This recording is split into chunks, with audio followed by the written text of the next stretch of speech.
Good day. Thanks for coming back to Dika's Adventures. I'm Dika. I'm going to talk about my first deer harvest that I ever had. I'm going to talk about all the mistakes I made and everything I learned along the way. I think for my first harvest, I don't know how it ever happened. I did almost everything wrong, and somehow it still worked out. So bear with me. I'm going to kind of make fun of myself a little bit and go from there. Before I start, if you like the content that I'm talking about, please like, subscribe, ring that bell, and make comments. I want tons of comments. I want people to tell me what they think or if they've shared similar experiences. So my friend said to me the other day, he said, you're doing an adventure outdoor YouTube channel, but you're sitting in your dining room. I said, well, this is true. This is my downtime, and I have a broken leg. On December 5th, I broke my leg and my deer season was cut short. You can see my crutches back there. I broke my fibula in two places. I slipped on some ice. But anyway, this is my downtime. So every year with my channel, you're going to see more fishing reviews and hunting equipment reviews and stories that I've experienced over the years or even just the past season. And then when March comes around, that's my season to start fishing and hunting and doing all the things that I love outside. So anyway, my first deer harvest, it was November 1st, 2013. I started hunting in 2010. I did not see I didn't shoot a deer. I saw some deer, but the amount of deer that I saw was minimum. I was doing a lot wrong. And this year, on the 13th that I got my first deer, I saw a lot of deer. In fact, I shot a lot of deer, but I did not necessarily recover a lot of deer. It was a very bad ratio. I think I shot 6 and recovered 1. Horrible. But I did a lot of things right also. I corrected a lot of things that I did wrong. What I did and how I did it was I became a member at my local sportsman's club. And I went down and talked to the old timers, and they gave me some pointers. Some of them came into the woods with me and showed me what I was doing wrong. And I was very helpful for that. Appreciative, excuse me. All right, so anyway, November 1st, 2013. Luckily, I still had pictures on my phone from that day, so I'll be able to share some of the pictures from that. So it'll be good. I walked into my stand in the morning in the dark. I think sunrise was supposed to be 6:30 maybe, and I got to the parking lot or the area where I change into my clothes probably around 6, maybe a little before 5:30 or so. Changed into my clothes. I had about a 15-minute walk in. So I walked in, and this is embarrassing, but I have a problem with my bowels when I hunt. Not when I fish, but when I hunt, I do. I don't know if the woods squeezes it out of me. I'm not really sure. I don't know if I have IBS or I'm so excited to get to my stand that I can't hold it. So on this day when I walked in, 15-minute walk, now I have bibs on, I have a jacket on, and I have my harness on. So try taking that off in the dark and doing your business. So I walked to my stand. About 5 minutes in, I had to go to the bathroom. I couldn't hold it. It was a countdown. It was explosive. It was coming. So I took off my harness. I took off my jacket. I undid my bibs, pulled them down, did what I had to do. So then I kept walking to my stand. About 5 minutes later, the exact same thing happened. It was horrible. I had abdominal pain. I actually thought about going back to my car. It was absolutely horrible. Funny to other people, but horrible to me. It was a horrible experience. So I kept walking, and I finally made it in. Now, I should have been in my stand at the very, very latest at 6:30, and that's sunrise. That's a half an hour after legal shooting time. At the very least, I should have been in at that time. I made it in at 7:30, so I did that wrong. And I was noisy, and I left probably a wonderful trail of human feces, a scent anyway, not a trail, excuse me. That's even more disgusting. I left a wonderful scent of that.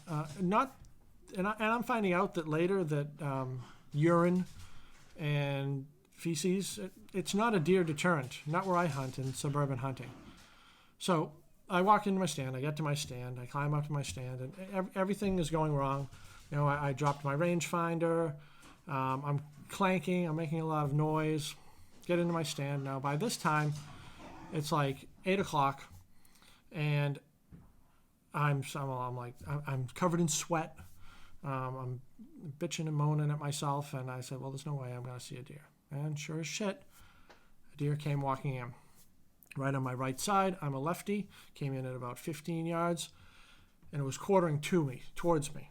Now, I've learned since then that a quartering towards you shot is a low percentage shot. You probably shouldn't take that shot, unless for some reason you're an excellent archer, which I was not at the time. So, excuse me, I'm going to drink here.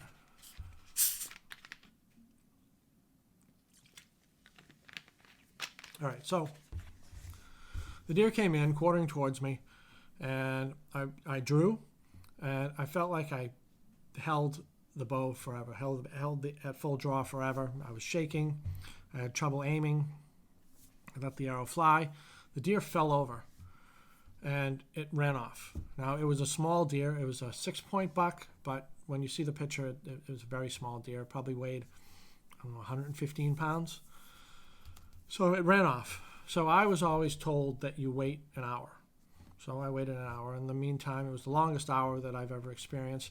I'm texting my friends, and I'm texting the gentleman that helped me. And he told me, he says, wait an hour, wait an hour. He says, did you see where it went? I didn't see where it went. I didn't see anything. I barely remember what happened, never mind shooting the deer. So I got down in an hour, there was blood. There was blood there, but I found half of my arrow. So I have a 29.5-inch draw length. I shoot a 30-inch arrow. So about 15 inches of the arrow, the back end of the arrow was laying there, no blood on it. So I have white fletching, so there was fletching, the fletching's a knock, and then 15 inches towards where the broadhead was. So that half of the arrow, no blood on it, just laying there. I'm like, well, this can't be good. But there was a good amount of blood. There was a big puddle of blood, and you could see where it kind of sprayed on the trees and everything. So I got on the blood, and the blood trail was very easy to follow. I'll give you a picture of some of the blood. Apparently I took a picture of the blood on some leaves. It was very dark red blood. And I'm learning that dark red blood isn't so good. Well, I know now, but I didn't know then. Dark red blood is venous blood that is going back to the heart at less pressure. And arterial blood is bright red, sometimes with bubbles in it if it comes from the lungs, and that's the blood with new nutrients and oxygen coming from the heart, and it's under higher pressure. So anyway, dark red blood, not a good sign. I didn't know this at the time, but it's not a good sign. And somehow I found the deer. It ran 20 feet off, took a hard right and looped all the way around me and ended up falling like 15 yards from my stand right to my left. So here's a picture of it when I found it laid up. And I realized at that point in time that I hit it way back, past, I hit it like right in front of the back leg. So, which is a horrible, horrible shot. After doing a bit of an autopsy on the deer and figuring it out and talking to other people, they believe that I hit the aorta. So it's the main vein, so to speak, running right along the spine of the deer. I hit it up high, and I hit it right in front of the back leg. So I hit it on the right side, and what it did is it went through the right side and then blew a hole in the left leg.